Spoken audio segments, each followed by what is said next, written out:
बेथ' मोजां सोंथि बे जोंनि थाखाय बेनि थाखाय आं साबायखर बावबाय जोंनि मिडियानि बिबानगिरि बिथांमोनखौ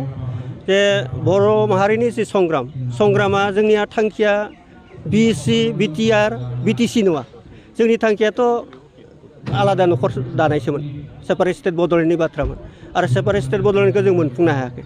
दा बेवहाय जोंनि गेजेराव बिएससि सुक्ति खालामग्रा बिटिसि सुक्ति खालामग्रा बिटिआर सुक्ति खालामग्राफोरनि गेजेराव बाद बुदेनदा जों जानायखौ नुनो मोनो बाथ्रा दान्थेलायनायखौ नुयो बे जोंनि थाखाय मोजां लक्षण नङा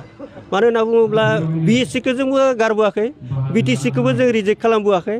बिटिआरखौबो जोङो जेबो बुंनो हाथ'वा दा बेनिखायनो बिएससि बिटिसि आरो बिटिआर जि पार्थक्य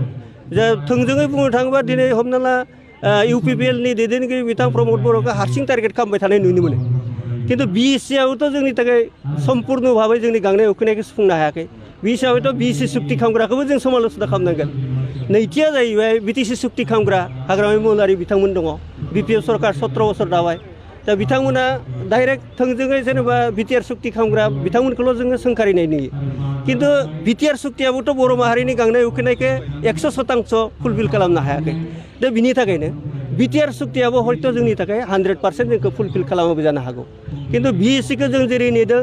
इमप्लिमेन्टेसननि थाखाय बिटिसिखौ जोंबो जेरैबायदि इमप्लिमेन्टेसननि थाखाय नेदों थिग बेबायदिनो बिटिआरखौबो मोनसे समसिम जोङो इमप्लिमेन्टेसनखौ जों नायनांगोन दा बिनि थाखाय बिएससि बिटिसि आरो बिटिआरनि सुक्ति खालामग्राफोरखौ जुदि प्रमद बर'खौबो जुदि हारसिं एटेक खालामबाय थानांगौ जायोबा जों हाग्रामा महिलारिखौबो खालामनांगोन बिएससि सुक्ति खालामग्रा सानसुमा खुंगुर बसुमतारिखौबो जोङो समाल'सना खालामनांगोन नङा होमबा दाया गासिनावबो खिन्थु जों रावखौबो दाय होनो थाङाखै जोंनि थांखिया जिहेतु जाफुङाखै जाफुङायाव गेजेर ससेयावनो जुदि लिडारफोरनि गेजेराव बिदि गावजों गाव सोंखारिनाय जायोबा जों आद्रा थानाय जोंनि जि थांखिसिम जों मोहैनांगौआ दिगदार जागोन बेनिखायनो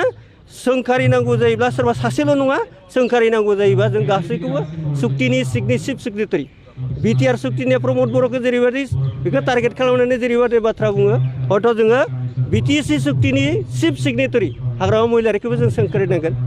आरो बिएससि सुक्तिनि चिफ सेक्रेटारि सानसुमा खुंगुर बसुमतारिखौ जोङो सोंखारिनांगोन